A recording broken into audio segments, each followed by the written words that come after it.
भट्टी साहब जानते हैं ज़ाती तौर पर मरहूम ज़िले शाह को। भट्टी साहब, क्या इंसाफ मिलेगा ज़िले शाह? बिस्मिल्लाहिर्रहमानिर्रहीम। तो इंसाफ कौन देगा? ज़िले शाह अली बिलाल ताहयात इंसाफ नहीं मिलेगा। क्या सानिया मॉडल टाउन में 14 लोगों को शहीद करने वाले, 100 लोगों को गोलियां मारने वाले किसी एक को सजा मिली? नहीं मिली। अब ज़िले शाह के केस में आज नहायत काबिल एहतराम मेरे भाई हैं, दोस्त हैं, सीएम पंजाब और आईजी डॉक्टर उस्मान अनवर को इनको प्रेस कॉन्फ्रेंस नहीं करनी चाहिए थी। इन्हें इतराफ़ जुर्म कर लिया है, इतराफ़ जुर्म कर लिया है। मुझे नहीं समझ आती इन्होंने किसने कहा। एक तो ज़िले शाह को इमरान खान से दीवाना वार इश्क दुनिया की हर बंदे को पता, और उसकी सैकड़ों वीडियो मौजूद है और हज़ारों दफ़ा, सैकड़ों दफ़ा वो मेरे साथ इसका इजहार कर चुका है। सैकड़ों दफ़ा, 1 2 3 4 5 नहीं। ज़िले शाह को जब पकड़ा जाता है 4:20 पर, वो पुलिस वैन से एक कहता है, उसको कोई साफ़ी पूछता है, पहले वो कोई शेखुपुरा से पूछता है, वो कहता है हाँ मैंने भी फाड़ लिया। उन्हें क्या कि अच्छा इमरान खान जान भी दे दूंगा, ये उसका पेट डायलॉग था। उधर भी वो अक्सर ये कहता था। उसके बाद 6:30 बजे थाने और सर्विस अस्पताल उसकी 7:05 पे आते हैं। इस 3.5 साल वो ज़िले शाह कहाँ रहा? आपने प्रेस कॉन्फ्रेंस तो कर दी, शायद लोगों के पास सबूत है ज़िले शाह कहाँ रहा। आपने वो गाड़ी तो जाली बना ली एक्सीडेंट की, लेकिन एक्सीडेंट का जाया वकूआ नहीं बनाया। आपकी सेफ सिटी की कैमरों ने अस्पताल जाती हुई गाड़ी को कर लिया, लेकिन वो जो 3.5 घंटे का टाइम है ज़िले शाह की, वो फुटेज आपको कोई नहीं मिली। अगर मान लिया आपके मुताबिक कि ज़िले शाह रोड एक्सीडेंट में हुआ, कहां एक्सीडेंट हुआ ये आपको नहीं पता, किसने किया ये आपको नहीं पता, 26 निशानात कैसे आ गए ये आपको नहीं पता, उसके नाजुक कज़ा पर क्या मारा गया ये आपको नहीं पता। लेकिन आपको ये पता है कि अगले दिन जनाजे के बाद रात 12:30 बजे ज़िले शाह के करीबी अजीज के घर कौन सा सियासतदान और कौन कौन से अफसर गए, उनमें खातून कौन थी, उसको क्या धमकियां दी मुबैना तौर पर, नहीं पता। यह भी पता चलेगा आपको।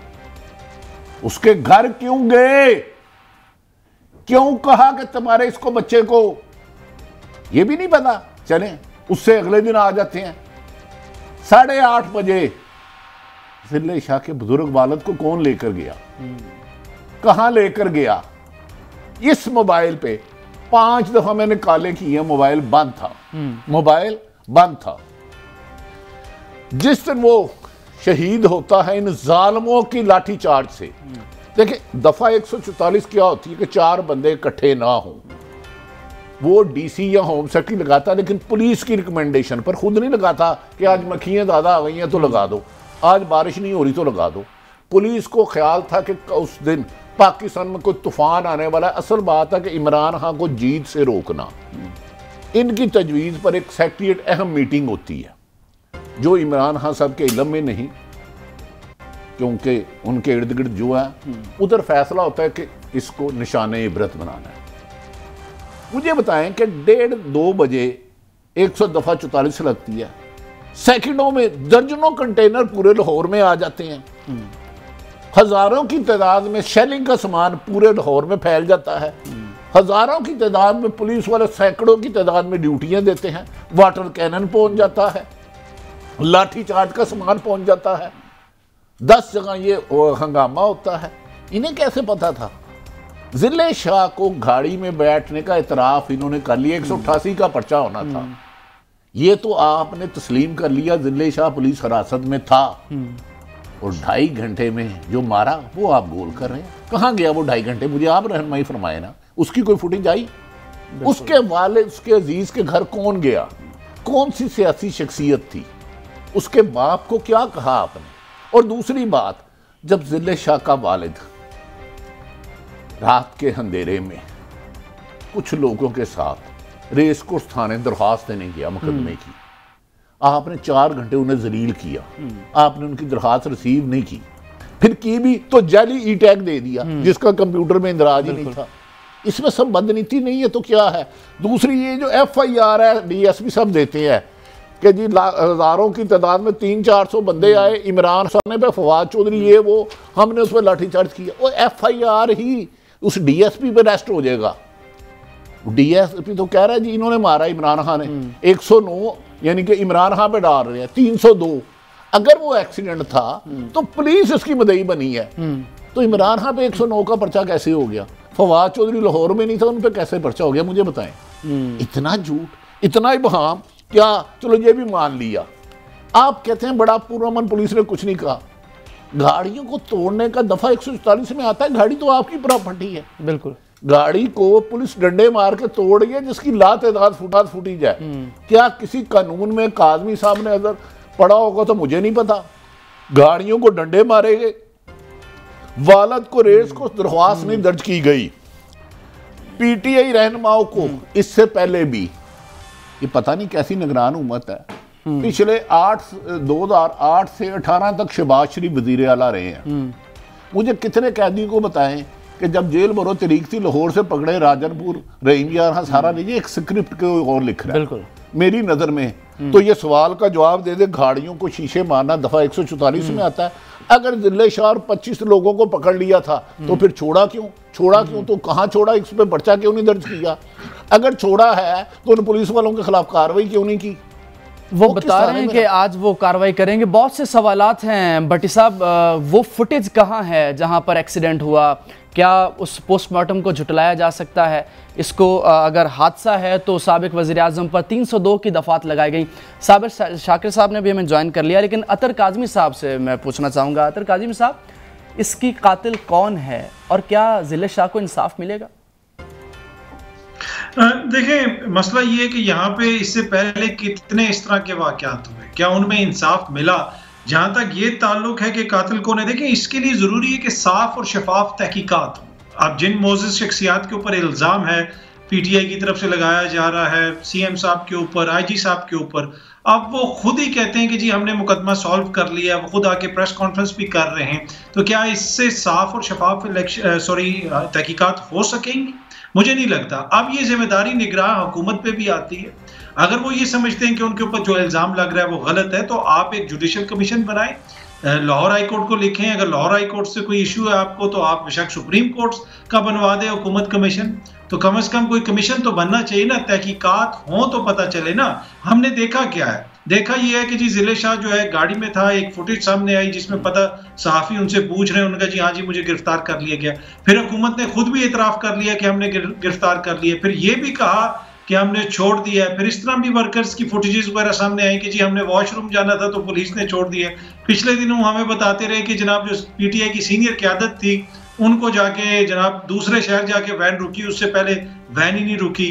तो ये बहुत सारे ऐसे क्वेश्चंस हैं जो जिनका आंसर होना बहुत ज़्यादा ज़रूरी है। पर इसमें सबसे ज़्यादा इंपॉर्टेंट चीज़ ये है कि एक पाकिस्तान के शहरी की जान गई है, किस तरह वो जान गई है। अब इसकी जिम्मेदारी वक्त के जो हुक्मरान हैं उनके ऊपर आती है, किसी और के ऊपर नहीं आती। और जिस तरह खान साहब के ऊपर मुकदमा दर्ज किया गया, देखें ये वही रविश है कि कोयटा से लेके लाहौर तक कभी हर जगह पे दहशतगर्दी के मुकदमा दर्ज किए जा रहे हैं। तो एक चीज तो ये भी वाज़ेह हो गई कि ये जो मुकदमात हैं ये इसी तरह दर्ज कर लिए जाते हैं। तो इसके ऊपर भी तहकीकात होने की जरूरत है कि कौन लोग हैं जो इस तरह खाम मुकदमे जो है वो दर्ज करते जा रहे हैं। तो ये जिस पुलिस अफसर की मदईयत में दर्ज नहायत अदब एहतराम से ये FIR है जो लाहौर पुलिस खुद मदई बन रही है, जिसमें मैं मुख्तसर पढ़ देता हूँ। अफसरान मौके की जानिब रवाना हुआ canal road gate number GOR 1 के करीब PTI के 2 क्रूजर मसल्ला जत्थे जो कि 300-400 लोगों पर मुश्तमिल था, ट्रैफिक को रवानी और सड़क को जबरदस्ती ब्लॉक कर रखा था और हुकूमत के खिलाफ नारेबाजी कर रहे थे, कौमी सलामती के इदारों को धमकियाँ दे रखे थे। हमारी क़यादत इमरान खां, हसान नियाजी, फरख हमीद, फवाद चौधरी वगैरह हमें टारगेट दिया कि हम हुकूमत और इसके अदारों की ईंट से ईंट बजा दे। वो तो ये FIR दे रहे हैं, तो एक्सीडेंट फिर कहाँ से आ गया? वो तो कह रहे हैं कि इमरान खां मुल्क को धमकियाँ दे रहा है, ईंट से ईंट बजा रहा है, 109 में डाल दिया, किसी को डायरेक्ट कत्ल में डाल दिया। ये काज़मी साहब ने रहनुमाई फरमाए। और दूसरा जो सबसे इससे बड़ा अलमिया ये है भट्टी साहब कि इस वक्त तो एक न्यूट्रल हुकूमत है पंजाब के अंदर, उसका सियासत से क्या ताल्लुक। उनके वज़रा के बयानात आप देख लें, जो टीवी इंटरव्यू दिए गए पहले दिन, क्या उन बयानात से लगता है कि ये गैर जानिबदार हुकूमत है। इसी तरह जिस तरह दफा 144 का अचानक निफाज किया गया, तो ये सारी जिम्मेदारी निगरान सेटअप के ऊपर आती है। उनका काम है इंतखाबात करवाना, लेकिन अनफॉर्चुनेटली बदकिस्मती से उनके जो कुछ फैसले हैं उसकी वजह से बड़े सवालिया निशान खड़े हो गए। अब इस हवाले से तहकीकात होना जरूरी है जी। और मरियम नवाज साहबा की ऑडियो भी सामने आई है जिसमें वो कहती हैं कि इसको ये एंगल दिया जाए, ये कत्ल नहीं है, ये हादसा है। गुज़श्ता 8 से 10 महीने से जेला वतनी की ज़िंदगी गुजार रहे साबिर शाकिर साहब, पाकिस्तान के मारूफ तजियाकार साफ़ी हमारे साथ मौजूद हैं। साबिर शाकिर साहब, आपकी नज़र में क्या इंसाफ मिलेगा? और इमरान खान साहब ने भी अभी कहा है कि IG पंजाब और CM और CCPO लाहौर का इस्तीफ़ा मांगा है उन्होंने। आपकी नज़र में कातिल कौन है और क्या ज़िले शाह को इंसाफ मिलेगा?